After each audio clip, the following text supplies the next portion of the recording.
And y'all know who it is. It's cuz, man. I have to run it back real fast because y'all know it got to be professional. Y'all already know that, man. I'm not going to just throw anything out there, man. But listen, thank y'all for tapping into Yo Cuz podcast. I got another one for y'all, man. This one right here, Bill Gates said it's about to be another outbreak. He said, is y'all ready for this outbreak? You feel me? I know I'm ready for that outbreak.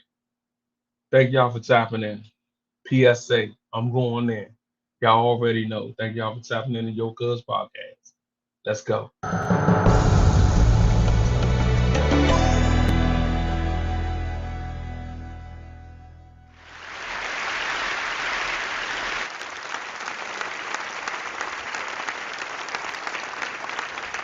When I was a kid, the disaster we worried about most was a nuclear war. That's why we had a barrel like this down in our basement, filled with cans of food and water. When the nuclear attack came, we were supposed to go downstairs, hunker down, and eat out of that barrel. Today, the greatest risk of global catastrophe doesn't look like this. Instead, it looks like this. If anything kills over 10 million people in the next few decades, it's most likely to be a highly infectious virus rather than a war. Not missiles, but microbes.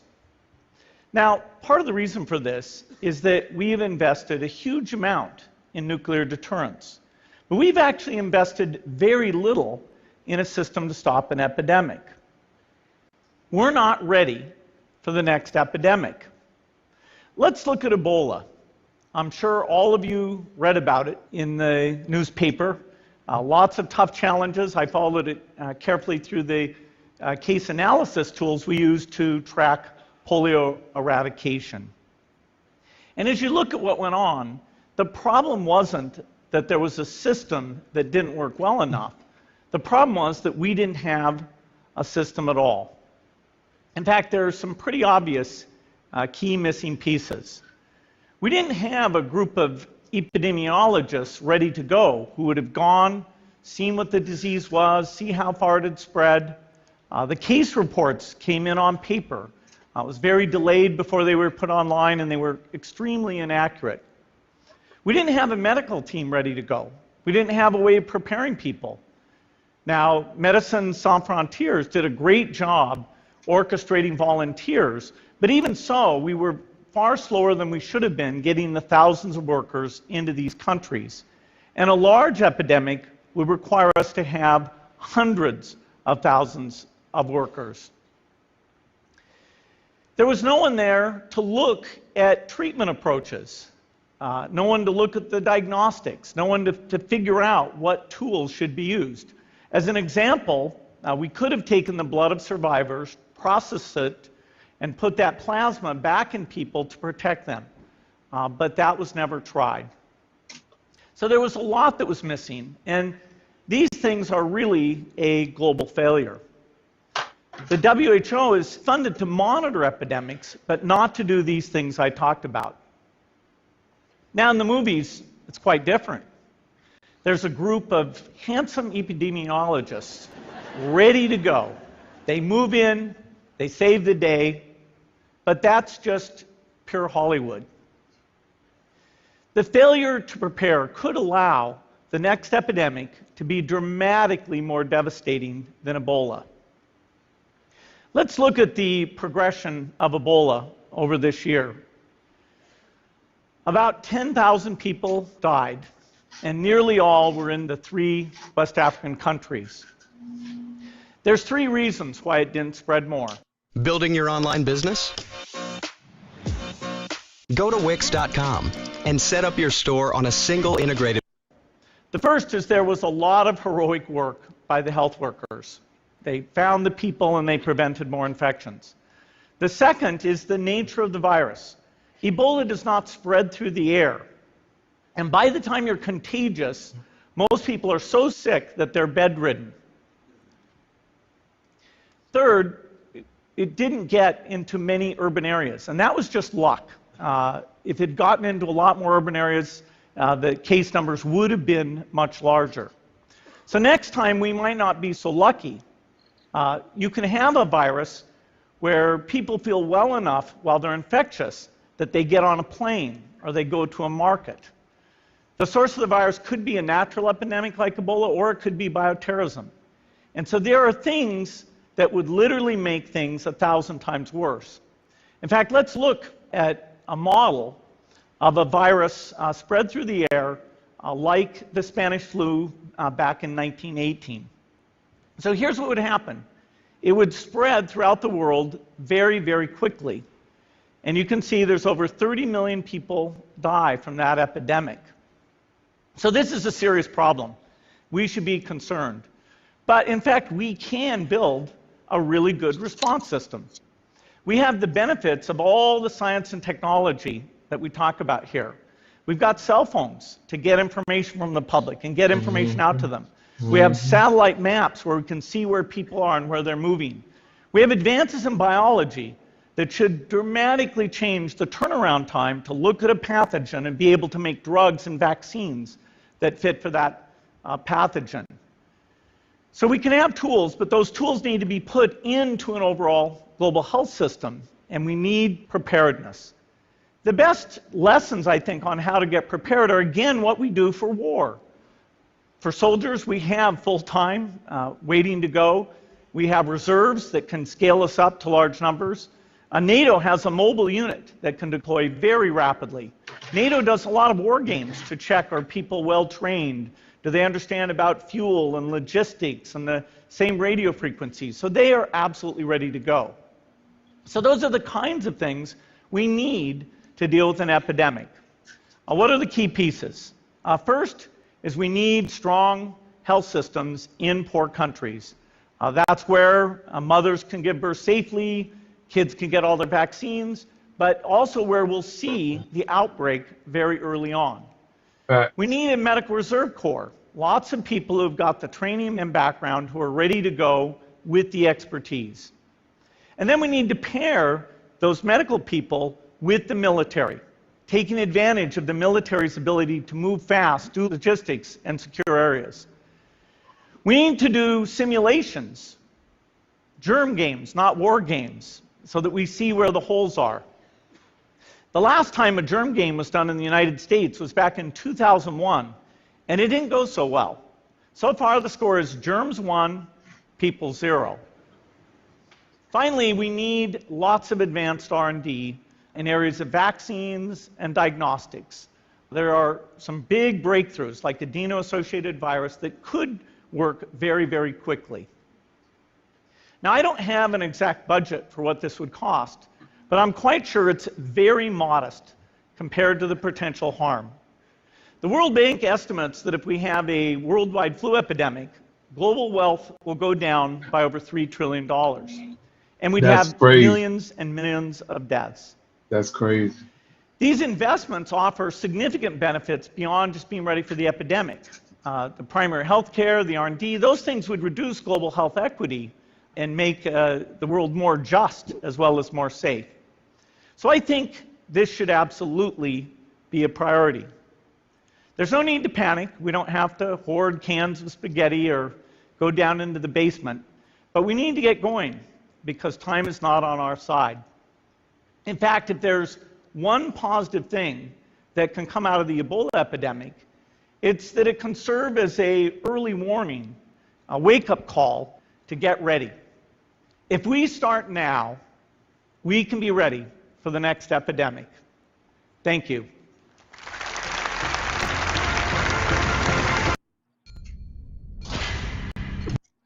Thank y'all for tapping in the Yo Cuz podcast. So basically, I've been watching that video all day. No lie, I've been watching that video all day because I'm trying to figure out, right, why he's the only person talking about curing disease. Like I really don't understand. Like he's the only person that's talking about curing disease, and ain't nobody trying to roll with him. But that's a good thing that he got his own money, because guess what? That man just gave Kenya $200 billion for the children over there, man, because the children just dying, man. And that shit is so sad, but see, that's what's going on, right? And that goes for all these people, all the rappers and all these movie people and stuff that got all that money, man. They don't think about bigger. See, this is the bigger picture of trying to get cured for all these goddamn diseases out here that people spread. They spread all these diseases, and guess what? When they get, oh, I ain't know I had that. Yes, you did know you had that because you was out there doing whatever you doing. So guess what? Shout out to Bill Gates, man. For real, he's the GOAT because he's trying to cure all the disease right now.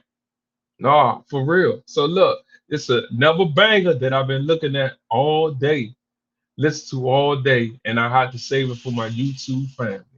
Thank y'all for tuning in to Yo Cuz Podcast. I need y'all to hit that subscribe button, hit that like button, because they don't like me anyways. And make sure you drop a comment. We got another banger that's about to drop right about now. So a few years ago, I was facilitating a workshop inside of a level 3 men's prison right here in California. Oftentimes, we had about 70 participants. Men serving sentences anywhere between 3 to 38 years. As we began our workshop, like any good workshop, start with an activity. The activity that we started with is known as Cross the Line. Might be familiar with it, but the way it works is I ask a question, and if it resonates, then a participant steps forward and cross the line. The question that I asked was to step forward and cross the line if you are currently serving a sentence from a crime that you committed that took you 60 seconds or less. It's a good question. An overwhelming amount of participants took a step forward. And not just one of the trainings, but in every one of them. Wow. I was astonished. In less than 60 seconds, these men had lost so many years of their lives. And they've also created victims, and they've impacted their own families and communities. All because they couldn't pause. Mm-hmm. And were most likely acting in alignment with what they think it is to be a real man. See, I grew up right here in Inglewood. And Inglewood, like many cities across the country, has been impacted by that invisible yet potent misconception of masculinity and what it means to be a real man. Culturally, we perpetuate this through music, entertainment.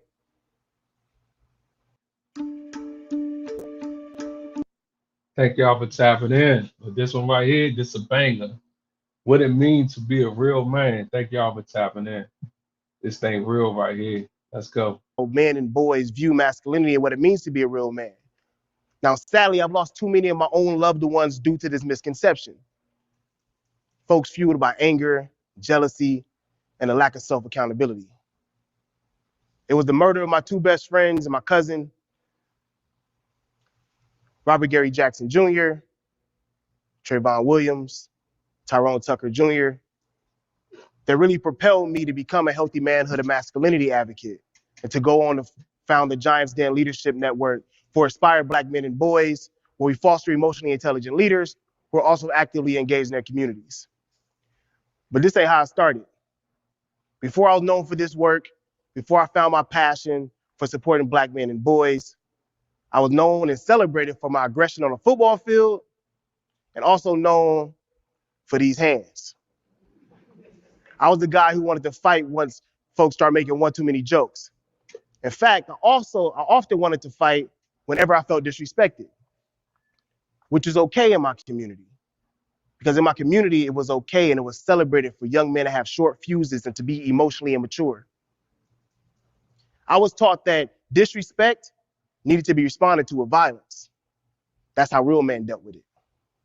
And to walk away or try to talk through a situation made you scared or weak and could lead to a shameful reputation. So I followed suit. When I was 20 years old, I took a 2-hour drive in the middle of the night to get into a fight because I had felt disrespected. But in my reflection, I recognized that it wasn't disrespect that I was feeling, it was insecurity. Because 2 hours is a long time to stay mad. You know what I No, mean? for real. Like, you have to really be working at this mad stuff. So how does one sustain anger for a 2-hour ride? I'm telling myself one-sided stories that justify what I'm about to do. Adding fuel to my fire, letting my anger boil because the narrative that I'm sharing is allowing me to feel like I'm justified. So I take this 2-hour drive in the middle of the night. I get into the fight, and I was doing what I thought it meant to be a real man. But the consequences of that night actually led me to a felony assault charge, a felony. And that wasn't the worst part. I wasn't able to see my daughter for the next 3.5 years. Not because I was tough. I got a felony because I had my feelings hurt. And I didn't have the emotional management skills to respond differently at the time. See, our community doesn't teach men and boys conflict resolution skills. Mm. In fact, when I came up, I learned conflict escalation skills, how to pop off, right? And I understand all the things that happened in our past and in the community and the world that has led to these conditions and those valuable lessons that weren't taught to many of us. But after bumping my head, after doing my work, I've realized the importance of men having actual emotional management skills. Mm-hmm. Having emotional management skills, not only to be a nice person, but to avoid life-altering situations, like going down that treacherous path of mass incarceration, substance abuse, domestic violence, strained family relationships, and statistically speaking, dying early. But I want to give some tools that could have been a game changer for me in my situation. And if you're someone who is still currently being impacted and influenced by that invisible yet potent misconception of manhood and masculinity, hopefully it can help you to avoid some of these life-altering situations as well. The first thing I recognize is, I ask guys how they doing. They say, I'm cool, I'm straight, another day. Not often having the language to pinpoint an actual emotion. So what you see up here is the feelings wheel. You can Google this, you can find it anywhere. But the feelings wheel actually gives us some language to identify and pinpoint where we might be in our emotions. I'll ask you how you're doing. Somebody might say, oh, this is what happened to me today. That is a story and that is not a feeling, right? So wanting to really provide a tool so we can say, I'm feeling depressed, I'm feeling angry, I'm feeling happy, I'm ecstatic, I'm overwhelmed. There's a tool that was created by BEAM, which is the Black Emotional and Mental Health Collective, that really helps with de-escalation. And this tool is a strategy called PAUSE. Now, PAUSE is an acronym, and I'll break down each letter for you. And hopefully it sticks and it's something that you can share with your communities as well. The first letter is P. Pay attention. Think about a time that you were angry. Might have been recently, might have been a while ago, but what were the type of thoughts that consumed your mind? Were they positive or were they negative? Most likely they were negative, which kind of sustained your anger. How was your body feeling? Were you tensing your shoulders? Were you forgetting to take that deep breath? Was your heart rate sped up? These are all signs that our bodies are sharing with us to let us know that we're in an escalated state. What story, what narrative are we sharing with ourselves? Because what we're thinking impacts how we're feeling, and how we feel impacts how we behave. Mm-hmm. But if we don't have the language to identify how we're feeling, it can be hard to avoid that behavior that can really shift our lives. So pay attention. The next one is to assess. Assess what's actually activating you. What? Have you ever heard content creators say, Man, believe this, man. Listen to what that man say. Because that man spitting facts right now, man. Thank y'all for tuning in to Yo Cuz podcast. We lit. Do you feel that you weren't being heard? What is it that was said, done? What is it about the environment that is activating you? You might call it a trigger. Do you know what your triggers are?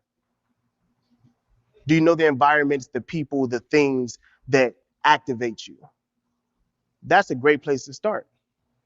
Because if we know what activates us, maybe we can avoid those life-altering situations. Mm-hmm. The next letter is U. Understand. Understand the roots of our feelings. In my life, I've recognized that there's a voice in my head often judging me, telling me what to do, leading me. And somewhere along my journey, I recognized that that's not actually my voice. Mm-hmm. So whose voice is it that's guiding you in your decisions? Is that a parent? Is that a teacher? Is it an older sibling? Is it a bully from third grade? What is the root of this feeling? Where is it coming from? What values of yours might feel like they're being compromised in this moment? Because if we can identify the root, we can get to the actual cause of this, and we're not so susceptible to popping off. All right. Excuse me. Next letter is S.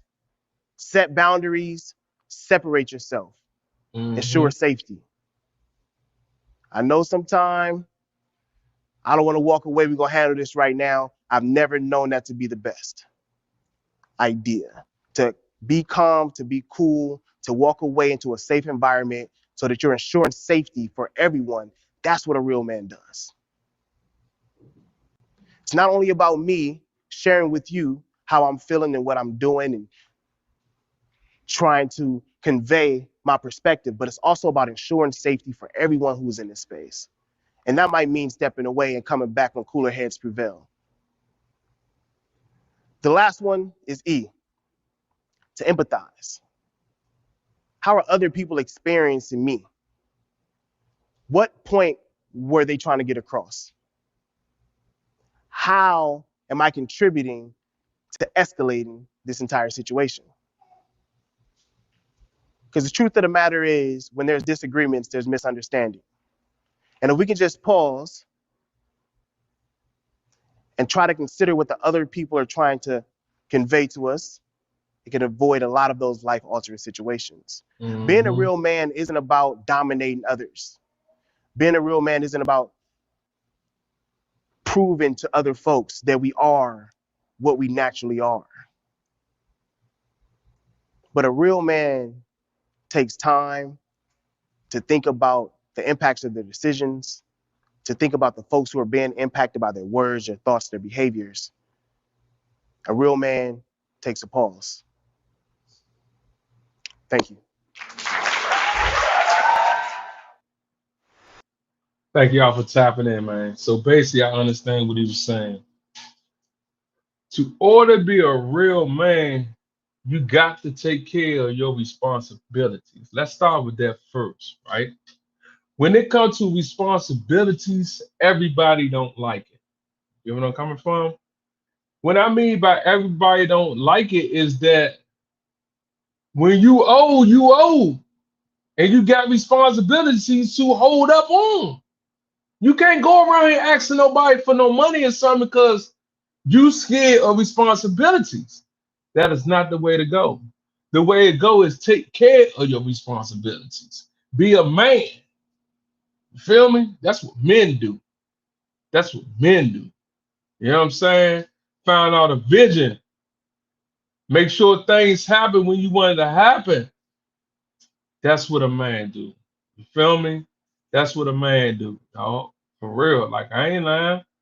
Like, dog, don't you know, nigga, when I came home, I had to get on responsibilities real fast. For real. Had to get on responsibilities real fast, man. I ain't playing no games. But look, I got a new one for you, man. This is a PSA, how language shape the way we think. Thank y'all for tapping into Yo Cuz podcast. It's another banger. Pay attention to what I'm saying. I'm dropping all hits for y'all. Let's go. I ordered 200 hand-forged knives to my. Make sure y'all pay attention to what she's saying. Language run the world. That's what she's saying. Language run. Never thought about that. Nah, for real, that do make sense, bro. Thank y'all for tapping into Yo Cuz podcast. Make sure y'all hit that like button. Let's go.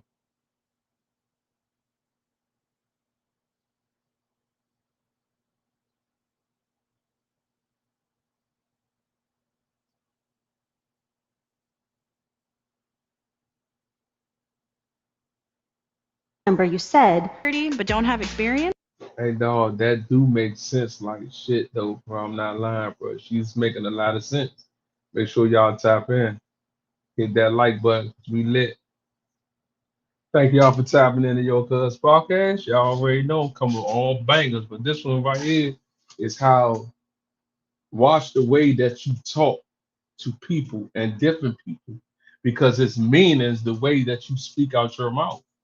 You feel what I'm saying? Like you really got to listen to what people saying today because today they could just talk what they want, talk out their mouth, and then it's like, what is cuz talking about? What is he talking about? No, listen, then talk. Once you listen, then talk, then you understand what they're talking about. But listen, I got another banger for y'all. Thank y'all for tapping in. Make sure y'all hit that subscribe button. Make sure y'all hit that like button and make sure y'all drop a comment. This one right here is how to get your brain to be focused. Thank y'all for tapping in. Another banger. Let's go. Yeah. My daughter is being treated for leukemia. Nah, he ain't lying about that, dog. When you put so much on your brain, dog, like it'd be too much that you would just be all focused. Like for real. He right. He right. Switching your car insurance to Allstate. See, man, it's a lot of things that we don't know about, man. That's why we gotta pay attention and stop thinking that we know everything, man. For real. Like your mind do wonder when you in certain places or around certain people or like out of town chilling, your mind wonder, man, about the next mega move that you're gonna make. And that's no bullshit. Make sure y'all hit that like button. Man, listen, that was hard right there because no bullshit.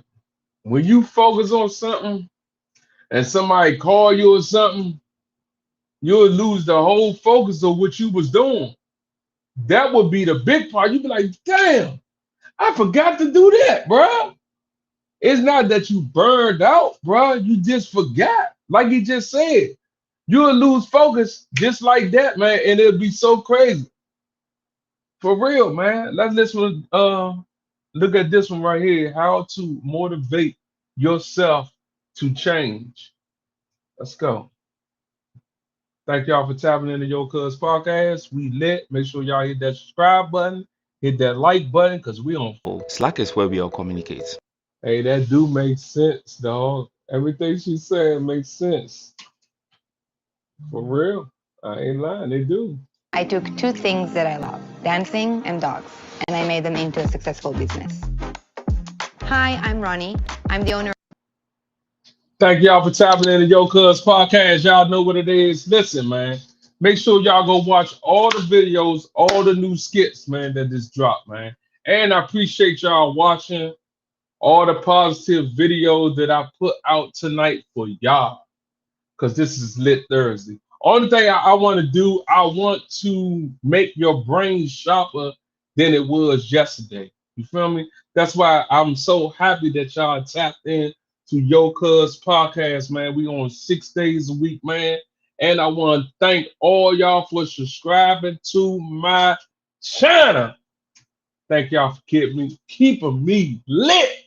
I love y'all, YouTube family. Thank y'all for tapping in. I'll catch you tomorrow. I'm gone.